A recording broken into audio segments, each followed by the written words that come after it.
बोलिए श्री प्राणनाथ प्यारे की जय। बोलिए श्री सद्गुरु महाराज की जय।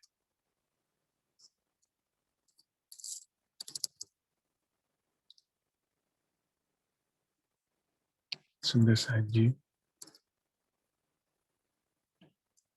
एक बहुत सुनहरा अवसर बालाजी ने हमें परम धाम में दिया।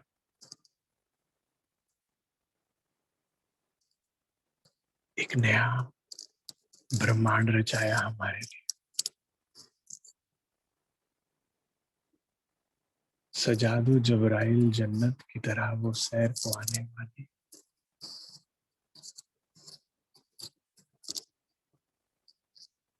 और फिर से हमें मौका दिया धनी से धनी के प्यार में पड़ने का,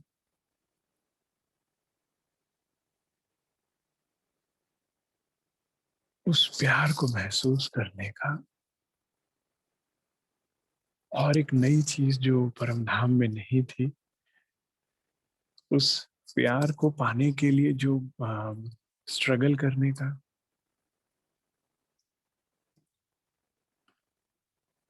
अपने धनी के प्यार को पाने के लिए मीठी तकलीफ उठाने का, और पुनः इस ब्रह्मांड में बालाजी से मिल जाने का। बहुत ही सुखद अवसर है ये।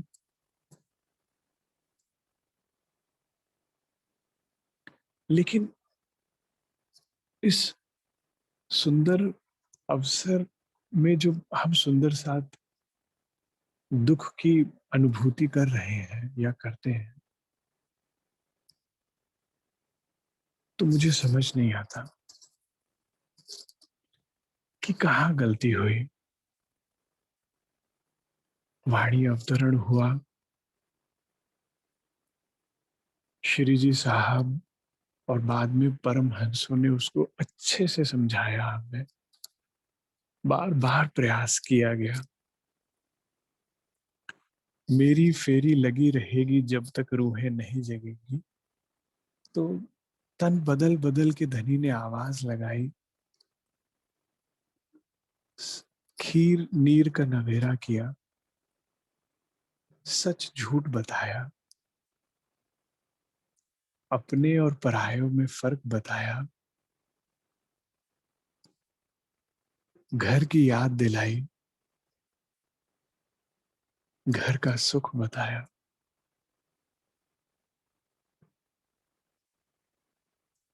इतनी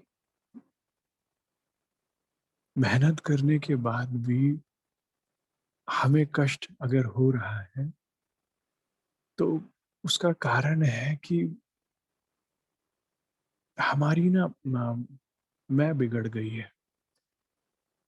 मैं मतलब ईगो नहीं, आइडेंटिटी।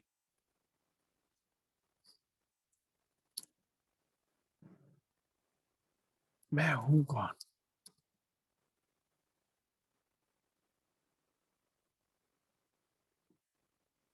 आइए, पहले 5 मिनट आंखें बंद करके ध्यान करते हैं। अपनी वापस जगह पे आने की कोशिश करते हैं और फिर समझते हैं इस ब्रह्मांड के सुख जिनसे हम वंचित हैं, जो सुख हम ले सकते हैं। मैं सभी सुंदर साथ से प्रार्थना करूंगा, अपने अभ्यस्त आसन में बैठे, कमर सीधी रहे, आंखें कोमलता के साथ बंद।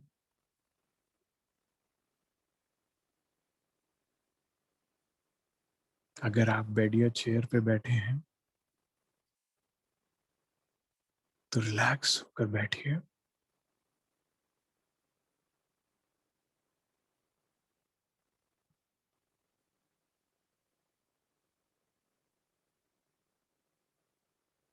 विचार एकदम शून्य।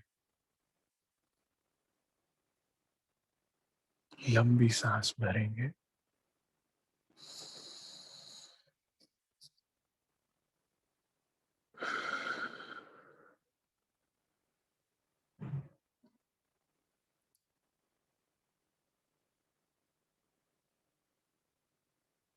मैं ये शरीर नहीं, मैं आत्मा।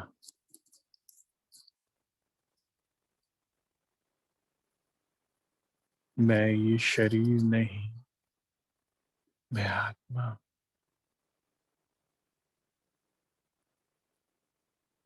मैं जीव भी नहीं जो इस शरीर को चला रहा है, मैं आत्मा। मैं धाम धनी के चरणों में बैठी वाला जी की लाडली आत्मा। मैं धनी के चरणों में बैठी सुख ले रही आत्मा। धनी मुझे बहुत प्यार करते हैं। धनी मुझे बहुत प्रेम से देख रहे हैं।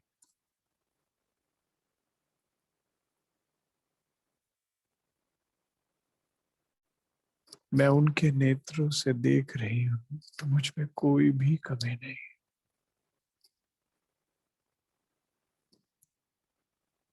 मैं भी उनको बहुत प्यार करती हूँ। मैं उनके सन्मुख उनके चरणों में बैठी और एकटक उनको देख रही।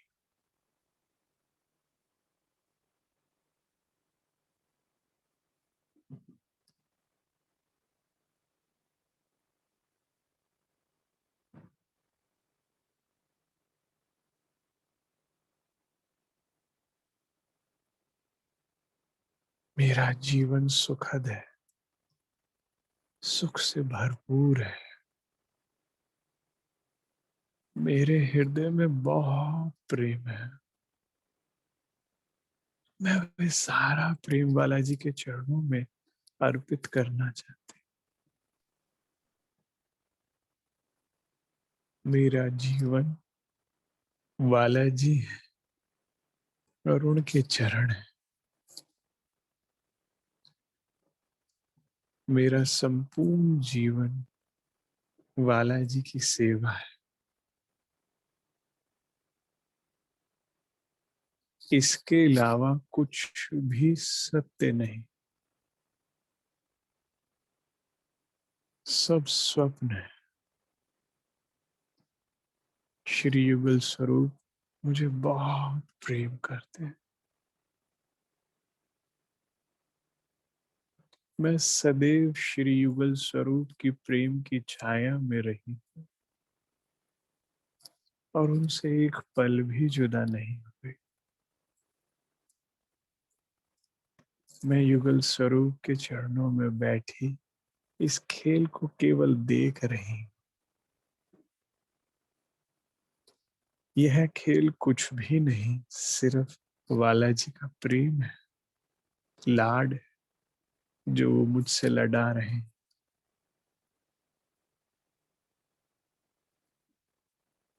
धनी मुझसे बहुत प्रेम करते हैं।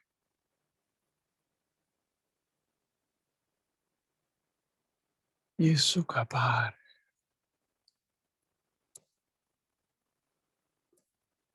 मैं सदैव बालाजी के सन्मुख रहना चाहती।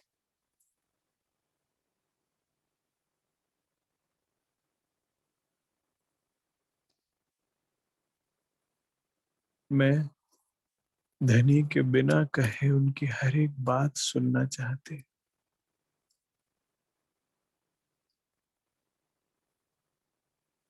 मैं अपने हृदय की बात बालाजी को बताना चाहती।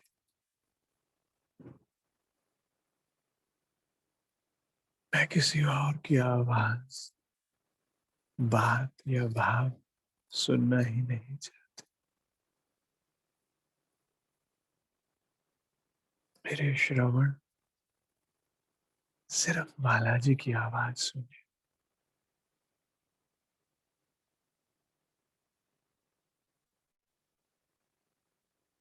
मेरे हृदय, मेरे जीवन में और कोई भी ना हो।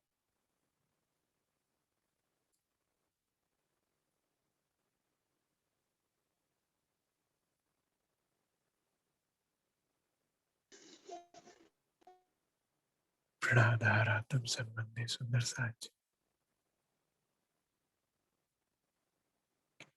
हम ब्रह्मात्माएं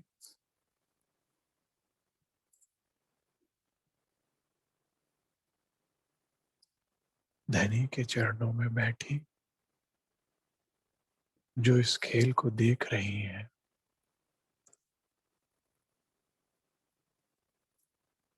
इस अवसर का पूरा लाभ ले सकती हैं अगर जान जाएं कि हम कौन हैं।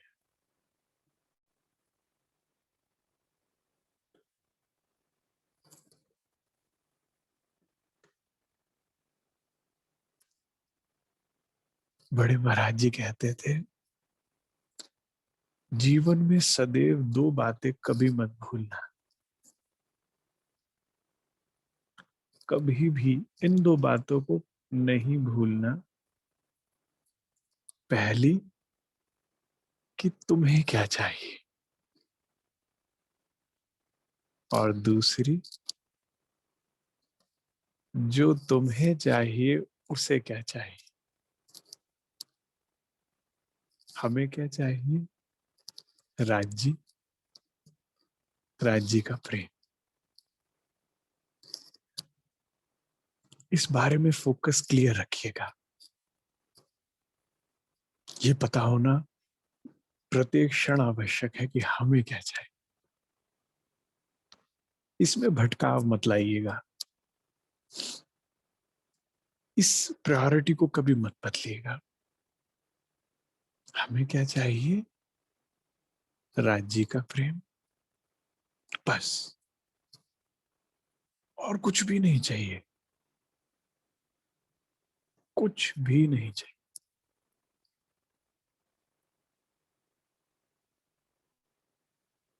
कुछ भी नहीं।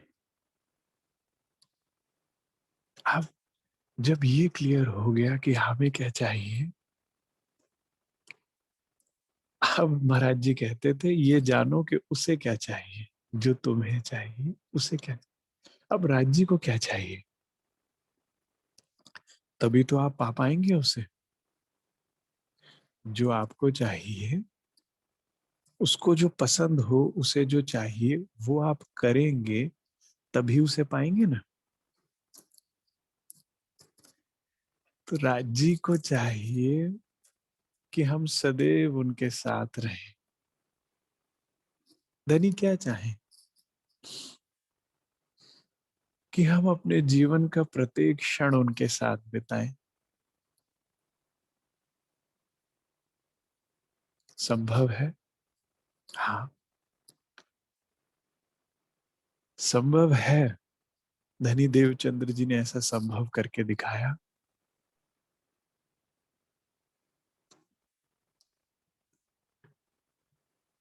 गृहस्थ जीवन में रहते हुए रात्रि को 12 बजे वे घर में प्रवेश करते थे और सुबह प्रातः 3 बजे वापस चले जाते थे।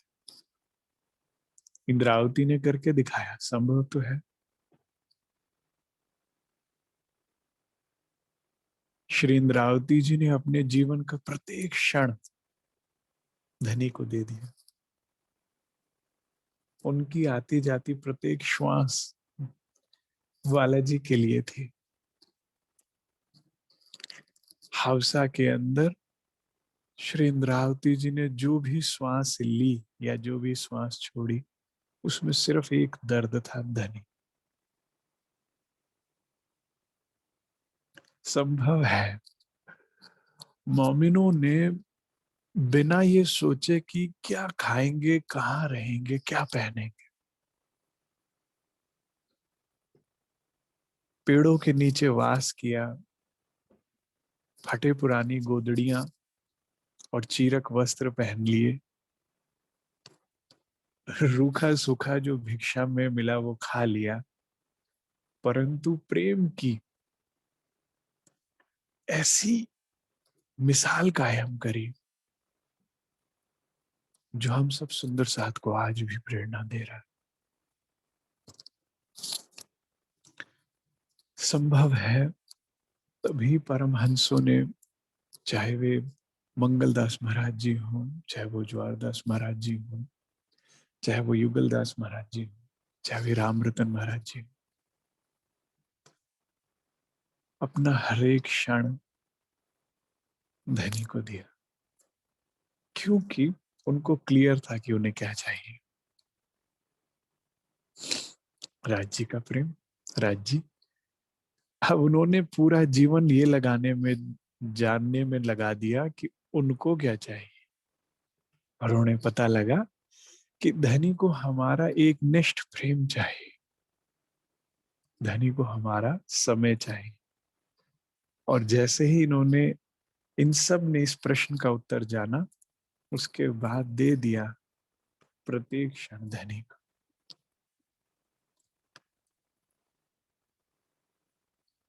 धनी को अच्छा लगता है सुंदर साथ जी कि हम उनके साथ हौज कौसर झील ना करने जाए। और इतना ही नहीं, हमें भी यही अच्छा लगता है। आप जाने अनजाने ढूंढ उन्हीं को रहे हैं, आप जाने अनजाने उन्हीं सुखों को ढूंढ रहे हैं जो हमसे छूट गए हैं। अखंड प्रेम, अखंड आनंद, अखंड विलास, अखंड सौंदर्य।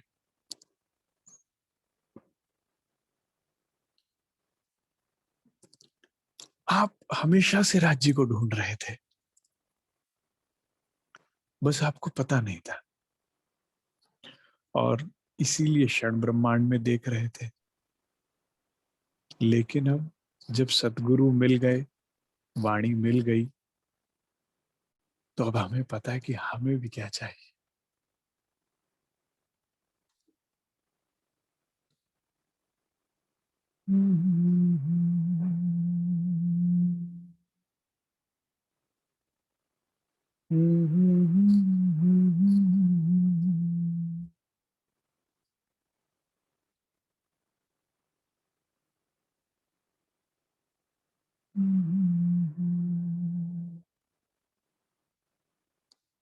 आओ सखीरी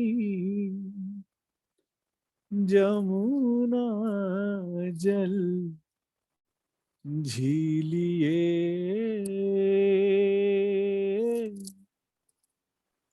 आओ सखी। धनी कहते हैं, बैठे चले हौज कौसर तालाब, झील ना करे मिल संग श्री राज।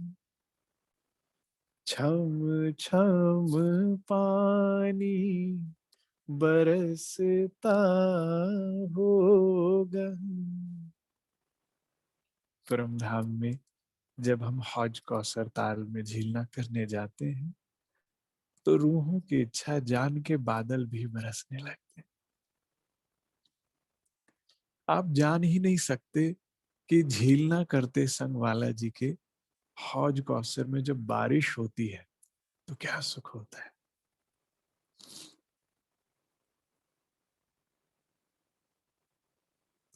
थोड़ी सी शोभा को समझते हैं।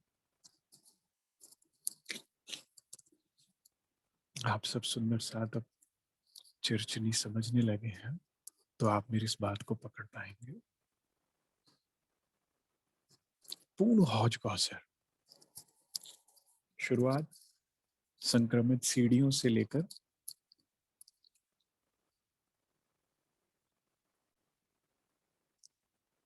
पूरी पाल, चाहे हम उसे चौरस पाल कहते हैं, आगे कटी पाल कहते हैं, सब वृक्षों से ढपी हुई है। हौज कौसर को जब आप ऊपर से देखेंगे सुखपालों से, तो आपको चौरस पाल नजर नहीं आएगी, संक्रमित सीढ़ियां भी नजर नहीं आएंगी, क्योंकि सब वृक्षों से हरियाली से ढकी हुई सुंदर वृक्ष, नूरी पत्तियां, रंग बिरंगी पत्तियां, उस पे लगे रंग बिरंगे फूल महक छोड़ते हुए उसे ढपी हुई। अगर आपको दिखेगा तो हौज कौसर वृक्षों से ढपा हुआ, मध्य में ताल दिखेगा और उसके ऊपर एक कमल के फूल की तरह से खिला हुआ, तैरता हुआ टापू महल लगेगा। अब वे कमल के फूल की तरह क्यों लगता है, मैं उसकी डिटेल में नहीं जाऊंगा। जो जन चर्चिनी जानते हैं वे समझ जाएंगे कि उसको कमल की शोभा की उपमा क्यों दी गई। शोभा हम मीठा मीठा लेंगे। तो जब आप ताल में झीलना कर रहे होते हैं, तो वृक्षों ने ढाप रखा है पूरे हौज कौसर शोभा को। इनकी डालियां जो हैं जल रौस तक आई हुई, और मध्य में जो स्थान बचा ताल का, उस पे रिमझिम बारिश बरस रही है।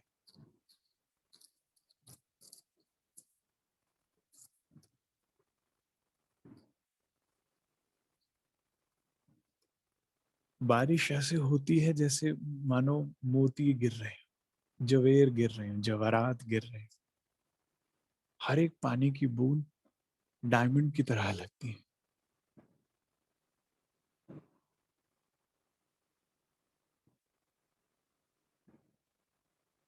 बरेखा बहे, बरेखा गिरे, मानो जवेरो समान, झीले न करो अपने प्राणनाथ संग, तुम झीलो सखी मोहे संग।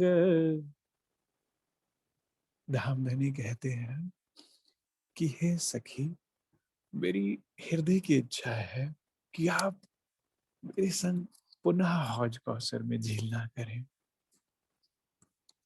जिस प्रकार हम परम धाम में हौज कौसर ताल में जब जाते हैं और ढपो चबूतरा से हम सीढ़ियों कटीपाल से होते हुए इधर जलरौस पर आते हैं, जहां से ताल प्रारंभ होता है।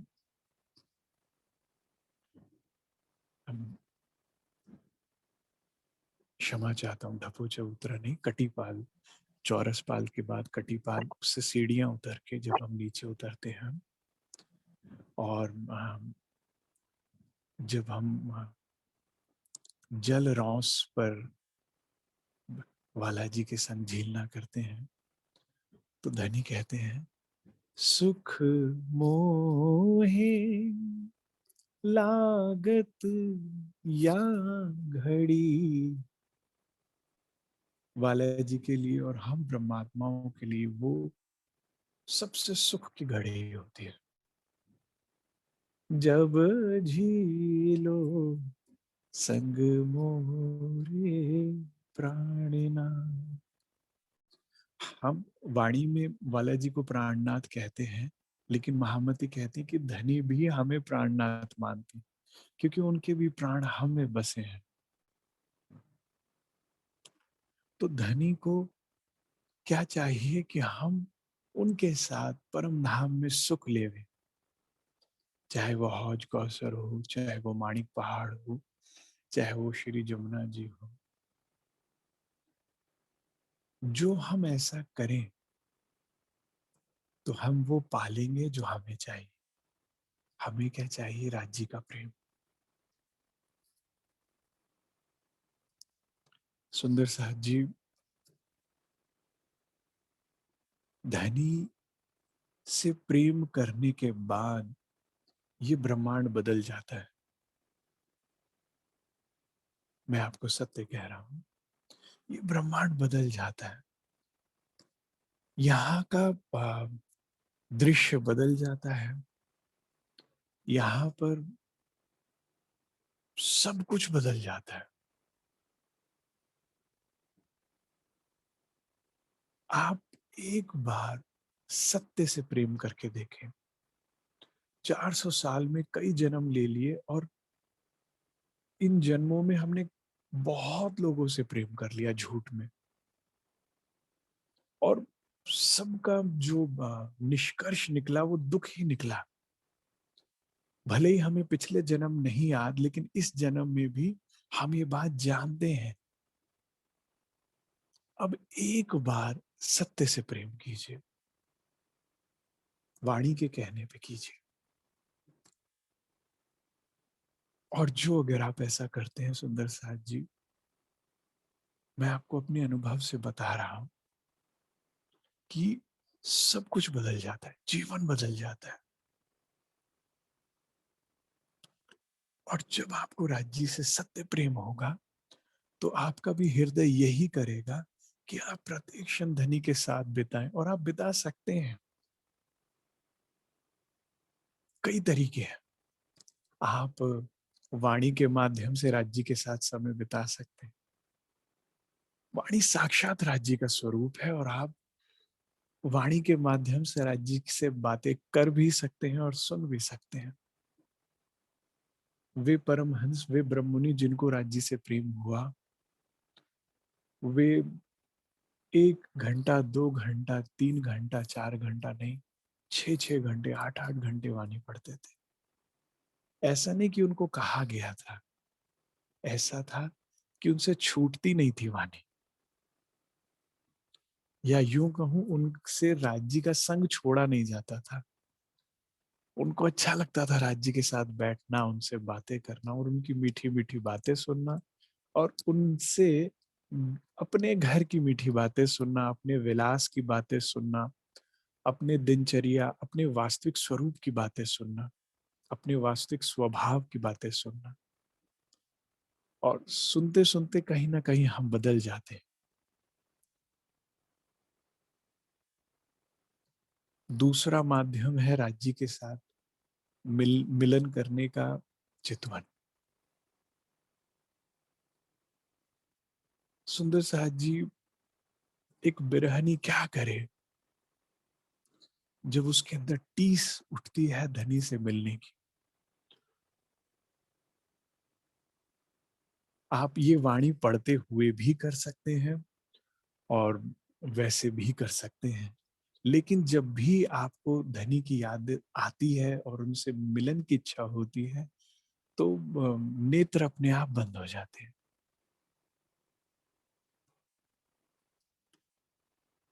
और आप मिलन कर पाते हैं अपने धनी से।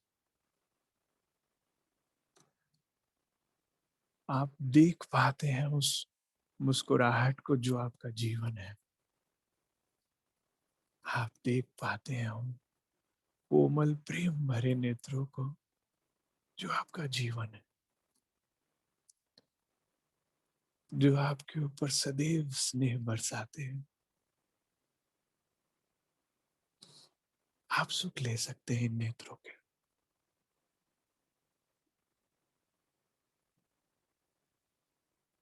और कोई उपाय है ही नहीं सुंदर साहब जी। देखिए, सतगुरु के सानिध्य में ऐसा अनुभव होता है कि आप धनी के समीप हैं। वाणी से भी ऐसा अनुभव होता है कि उनसे बातें हो रही। लेकिन अगर पांचों इंद्रियों से आप सुख लेना चाहते हैं धनी को का, तो चितवन एकमात्र विकल्प। और ये सहज है, सरल है। कठिन है, बहुत कठिन है अगर प्रेम नहीं है, लेकिन सहज है, सरल है अगर प्रेम है। क्योंकि चितवन तो स्वभाव है मनुष्य का। संसार में भी जिस किसी को प्रेम होता है और वो उसके सामने नहीं है, तो वो भी आंखें बंद करके उसको याद करना ही सही समझता है। संसार के लोग भी यही अभ्यास करते हैं। अब उनका तो सफल हो ना हो, हमारे तो बालाजी आ ही जाते हैं। हृदय की वेदना को सुन के अगर रूह सत्य हृदय से कामना करती है धनी से मिलने का, उन्हें देखने का, उनसे बात करने का, उनके साथ समय बिताने का, तो धनी चितवन में आते ही आते हैं। क्यों नहीं आएंगे? क्योंकि वे भी यही चाहते हैं। और अगर मैं आपको सच बताऊं तो रोज रोज की इस मुलाकात से, जब आप रोज चितवन में बैठेंगे और आज जी के साथ मिलेंगे, तो आप भूल जाते हैं संसार को, भूल जाते, सारी स्मृतियां चली जाती, दुख की, सुख की, अपने की, पराये की, सब कुछ भूलते जाते हैं और एक हृदय में रह जाता है, तो केवल सत्य, ब्रह्म और मिथ्या चली जाती।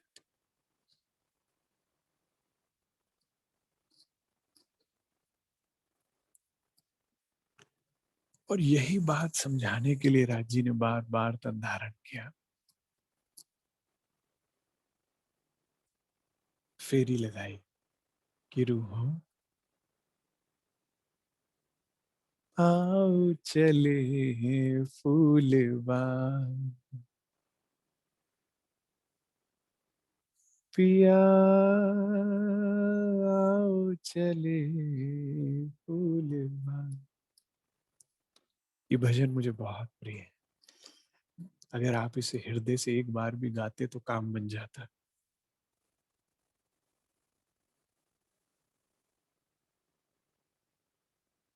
सुंदर साथ जी, वाणी के माध्यम से अपने आप को जानिए, अपने घर को जानिए। सतगुरु के सानिध्य से, क्योंकि सतगुरु स्वयं श्यामा जी स्वरूप होते हैं और हमें श्यामा जी से ब्रिज से लेकर अब तक और परम धाम में भी प्रेरणा मिलती थी। उनके एक निष्ठ प्रेम को, उनके गहन प्रेम को देख के स्वतः ही आपके अंदर प्रेम उत्पन्न हो जाता है धनी के लिए। तो सदगुरु के सानिध्य से, वाणी के मंथन से अपने हृदय में धनी के प्रेम को उपजाइए। खुद ही जानिए कि आपको क्या चाहिए, किसकी तलाश है आपको हमेशा से, और फिर उसे पा लीजिए चितवन के माध्यम से। रू नैनो दीदार कर, रू जुबा हक सो बोल, रू कानो बातें सुने यूं पटरश के।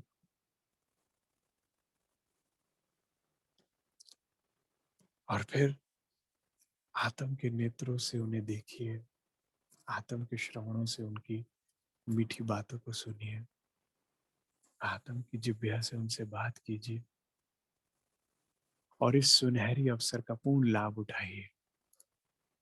हम यहाँ दुख नहीं उठाएंगे जो हम अपने आप को पहचान जाएंगे। और एक और बात, जीवन में जो भी कुछ घटित हो रहा है, जो भी दुख आपने उठाया, उसके लिए एक बार जरूर थैंक यू बोलिएगा राज्य को, क्योंकि जिसे आप दुख समझ रहे हैं वो मार्गदर्शन था, वो रास्ता था धनी तक पहुंचने का। अगर कभी किसी ने आपका दिल दुखाया तो वो आपको फेवर करके गया, क्योंकि उसने अपने आप को अपने आपके हृदय से निकालकर राज्य की तरफ धकेला है। जीवन में जो भी कोई कष्ट आया, नुकसान हुआ है, सब ने आपको राज्य की तरफ धकेला है। ये दुख रूपी लहरें आपका रास्ता सुगम करती हैं, आपको राज्य की तरफ बात भेजने में सहयोग करती हैं। अगर आप ध्यान से विचारेंगे तो जो भी परिस्थितियां आपके साथ हुआ, वो सब जिम्मेदार है आपको यहाँ पहुंचाने के लिए, कि आप इस बात को सुन पाए और समझ पाए। जो वो ना हुआ होता तो आप ये ना समझ पाते। सरकार कहते थे, अच्छे हैं वो लोग जो तुमसे बुरा बोलते हैं, कम से कम बोल के दिल से तो निकल जाते हैं। जो मीठा बोलते हैं वो दिन में रह के तुम्हें ठगते रहते हैं। और ठगते कैसे? आपका समय खराब करके, आपका जन्म खराब करके, आपको दुखों में रोक के, आपको सच की तरफ ना बढ़ने देके। संसार के भौतिक सुख, या जिसे जाहिरी मेहर भी कहते हैं, ये दुश्मन है आपकी। ये आपको अपने में उलझाए भी रखती है और आपको जो चाहिए वो देती भी नहीं। तो अच्छा है वो दुख जिसने आपसे भौतिक सुख तो लिए, लेकिन आपको राज्य का रास्ता दिखा दिया। तो सुंदर साथ जी, जो भी मेहर आप पर हो रही है लालदास महाराज जी की तरह, उसे समझकर बांध लीजिए अंदर से बोरिया बिस्तरा। महाराज जी ने, लालदास महाराज जी ने तो बाहर से बांधा था, अंदर से बांध दीजिए और चल दीजिए। बस दो बातें याद रखिए, आपको क्या चाहिए और जो आपको चाहिए उसे क्या चाहिए। जीवन सरल है, बल्कि जीवन परम धाम है। जीवन सुख से भरा है, जो आपको सत्य से प्रेम हो गया। आपको उससे प्रेम हो गया जो आपको सबसे ज्यादा प्रेम करते हैं। अगर आपको उनसे प्रेम हो गया जो एकमात्र धनी आपको जो प्रेम करते हैं, बाकी सब नाटक है। नाटक बहुत देख लिया, समय बहुत खराब कर लिया। अब सत्य की कामना करें और उसे जानने के लिए पुरुषार्थ करें, वाणी मंथन करें, सेवा करें, चितवन करें, और सबसे इंपॉर्टेंट, प्रेम वही जो कुर्बानी करने को तैयार हो।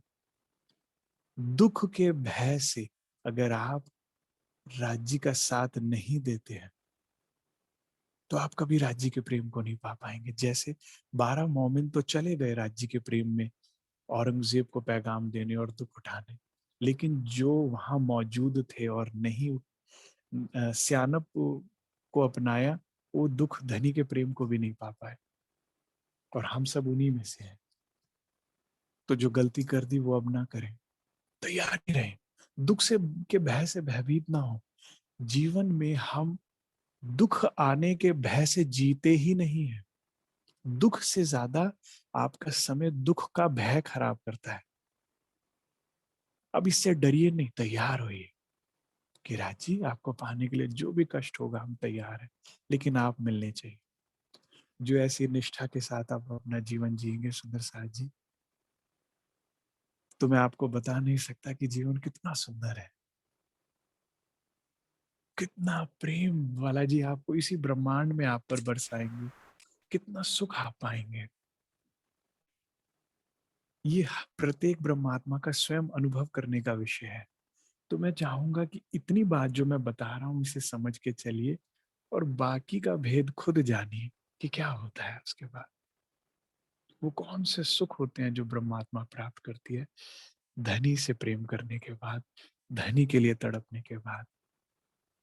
अपनी रातों को धनी के बिरह में, आंसुओं में बिताकर देखिए, फिर उसके बाद की जो सुबह होगी